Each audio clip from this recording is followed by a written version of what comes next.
अस्सलाम वालेकुम नाजरीन, आज 10 अक्टूबर 2021 है और नाजरीन आज की इस वीडियो में दो अहम तरीन मौज़ूआत का मुख्तसरन जायज़ा लेने की कोशिश करेंगे। नाजरीन यकीनन अगर आप पाकिस्तान की सियासी तारीख़ का बनज़र गायर मुताला करते हैं तो उससे एक हकीकत मुनकशिफ होकर सामने आ जाती है और वो ये कि हर किस्म के मुश्किल और खड़े हालात में, हर किस्म के नामुसाद हालात में ओवरसीज़ पाकिस्तानियों ने आगे बढ़कर अपने प्यारे मुल्क पाकिस्तान के लिए हमेशा एक मौसर तरीन किरदार अदा किया है। चुनाचे नाजरीन इसी वीडियो के पहले हिस्से में जो आदाद व शुमार मैं आपके सामने पेश करने जा रहा हूं, उन आदाद व शुमार को मुलाहिजा करने के बाद यकीनन आप इस नतीजे पे पहुंच जाएंगे कि जहां कोविड की वजह से दुनिया की बैनुल अक़वामी मईशतें, तरक्की याफ्ता ममालिक की मईशतें जहां कोविड की वजह से लड़खड़ा रही हैं, एन उन्हीं हालात में ओवरसीज़ पाकिस्तानियों ने हमेशा की तरह एक बार फिर आगे बढ़कर प्यारे पाकिस्तान की मईशत को लड़खड़ाने से बचाया है। पाकिस्तान की मईशत की बहाली और मजबूती में अपना मौसर तरीन किरदार अदा किया है हमेशा की तरह एक बार फिर। नाजरीन ये स्टेट बैंक की रिपोर्ट मेरे सामने मौजूद है। इस रिपोर्ट के मुताबिक माली साल 2021 के जुलाई से लेकर सितंबर तक 3 महीनों में 8 अरब डॉलर की रेमिटेंसेस भेजी गई हैं। नाजरीन रेमिटेंसेस तरसीलात ज़र को कहा जाता है। बैरून मुल्क मुकीम पाकिस्तानी या ओवरसीज़ पाकिस्तानी जो अपने मुल्क को पैसा बेचते हैं या अपने अहले खाना को जो पैसा बेचते हैं उन्हें रेमिटेंसेस या तरसीलात ज़र कहा जाता है। नाजरीन चूँकि जुलाई से लेकर सितंबर तक 3 महीनों में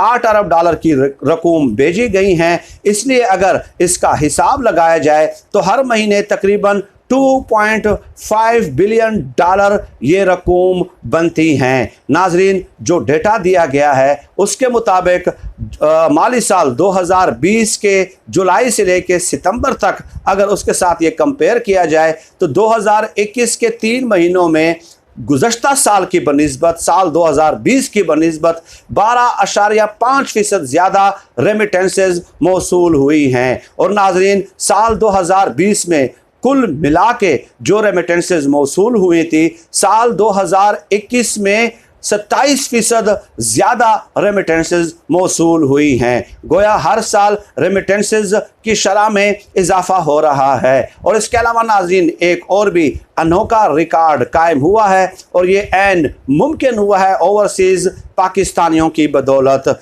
नाज़रीन गुज़श्ता 15 माह से हर महीने बिला तातुल कंटिन्यूसली 2 अरब डॉलर की रेमिटेंसेस पाकिस्तान भेजी जा रही हैं और पाकिस्तान की 74 साल तारीख़ में ये एक रिकॉर्ड है। आज तक ऐसा नहीं हुआ कि मुसलसल 15 महीने हर माह 2 अरब डॉलर से रेमिटेंसेस ज़्यादा भेजी गई हों। और नाजरीन माली साल 2021 में जो रेमिटेंसेस हैं वो 29 अरब डॉलर की सतह तक पहुंच गई हैं और ये भी बज़ात खुद 74 साल तारीख़ में एक रिकॉर्ड है, क्योंकि आज तक रेमिटेंसेस या तरजीलात ज़र जो है वो 29 अरब डॉलर की सतह तक नहीं पहुँचे। नाजरीन जो माली साल 2021 में तरसीलात ज़र पाकिस्तान को मौसूल हुई हैं उसमें सऊदी अरब से 7.7 अरब डॉलर, UAE से 6.1 अरब डॉलर, बरतानिया से 4.1 अरब डॉलर और अमेरिका से 2.7 अरब डॉलर रेमिटेंसेस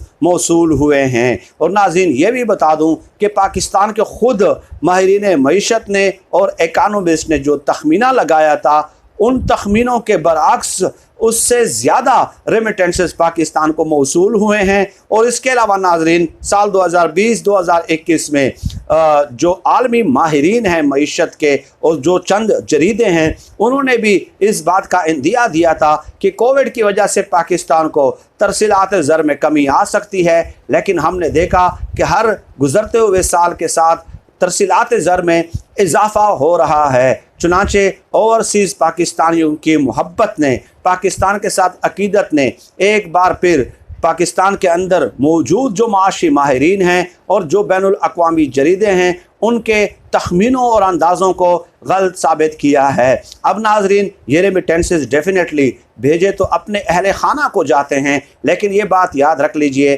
कि जब वो अपने अहल खाना को रेमिटेंसेस भेजते हैं तो उससे पाकिस्तान के अंदर बिजनेस एक्टिविटीज़ में डेफिनेटली इजाफा होता है, क्योंकि जब आप रेमिटेंसेस भेजते हैं तो आपके अहल खाना डेफिनेटली उससे खाने पीने की चीज़ें ख़रीदते होंगे, कपड़े ख़रीदते होंगे, जूते ख़रीदते होंगे, अपने लिए शॉपिंग करते होंगे, अपने बच्चों के लिए शॉपिंग करते होंगे। तो इसलिए जो इकनॉमिक एक्टिविटीज़ हैं वो एक्सेलरेट होना शुरू हो जाती हैं और ये इंतहाई हौसला अफजा आदाद व शुमार हैं।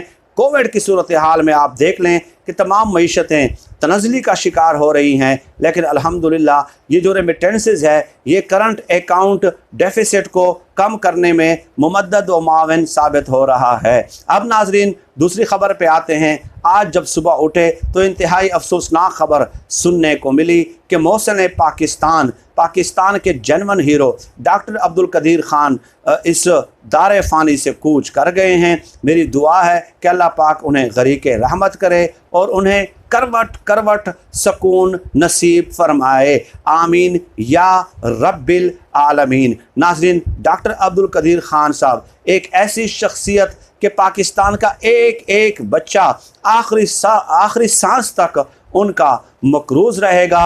1976 से लेकर 1984 तक 8 साल के कलील अरसे में दिन रात मेहनत करके उन्होंने पाकिस्तान को एटमी सलाहियत बनाया और आज जो हम पूरी दुनिया के सामने सर उठाकर फ़ख्र के साथ ये कह सकते हैं कि दुनिया की बड़ी से बड़ी ताकत की जारहियत का हम भरपूर दिफा करने की सलाहियत रखते हैं। दुनिया की बड़े से बड़ी ताकत की जारहियत का हम मुकाबला कर सकते हैं। तो ये सब कुछ मरहूने मिन्नत है डॉक्टर अब्दुल कदीर ख़ान साहब के, जहाँ दीगर शख्सियात का भी इसमें किरदार शामिल है। यकीनन उन शख्सियात में सर फहरिस्त जो हैं वो डॉक्टर अब्दुल कदीर ख़ान हैं। और नाज़रीन, इस हवाले से बहुत सारे किस्से हैं, बहुत सारी कहानियाँ हैं कि किस कदर मुश्किलात का सामना करना पड़ा डॉक्टर अब्दुल कदीर ख़ान साहब को जब वो पाकिस्तान आए थे और किस कदर दिन रात मेहनत करके उन्होंने अपने मुल्क के दिफा को नाकाबिले तस्खीर बनाया। डेफिनेटली उनके इस एहसान का बोझ हम ताक़यामत नहीं उतार सकते, लेकिन मेरी एक गुजारिश है कि जो भी सामीन और देखने वाले जो ऑडियंस हैं जो मेरी ये वीडियो सुन रहे हैं वो एक बार एटलीस्ट दरूद शरीफ पढ़कर इसाले सवाब अरसाल करें डॉक्टर अब्दुल कदीर साहब की खिदमत में। यही भलाई हम कर सकते हैं और यही इस्लाम का हुक्म है। अहादीस मुबारक में भी यही आता है कि जाने वालों के साथ आपकी सबसे बड़ी नेकी ये है कि आप उन्हें दुआओं में याद रखा करें, सदक़ात का अहतमाम करके उनके लिए इसाले सवाब कर दिया करें, नवाफिल का अहतमाम करके उनके लिए इसाले सवाब कर दिया करें। उनके एहसानों का बोझ तो हम नहीं उतार सकते, लेकिन डेफिनेटली इंसान बेबस है, मजबूर महज है। कुल्लु मन अलैहा फ़ान, हर चीज़ ने फ़ना हो जाना है सिवाय अल्लाह पाक की ज़ात के। या हय्यु या कयूम, हमेशा रहने वाली ज़ात सिर्फ अल्लाह पाक की ज़ात है। हम अपने मौसन के साथ उनके जाने के बाद भी सिर्फ यही नेकी कर सकते हैं और हुकूमत ने सरकारी एजाज़ात के साथ उन्हें सपुर्द खाक किया है। मेरी एक और भी गुजारिश है कि 10 अक्टूबर को आइंदा आम तातील का ऐलान किया जाए और उनके नाम से अगर कोई यूनिवर्सिटी मंसूब है तो फिर तो बहुत अच्छी बात है, और अगर नहीं है तो एक और यूनिवर्सिटी भी उनके नाम के साथ मंसूब कर दी जाए, क्योंकि उनकी आखिरी ख्वाहिश ये थी कि वो आज़ादाना घूमें और यूनिवर्सिटियों में लेक्चर्स का एहतमाम करें। नाज़रीन, फ़िल वक्त आज की इस वीडियो में इतना ही। पाकिस्तान जिंदाबाद। अल्लाह हाफिज़।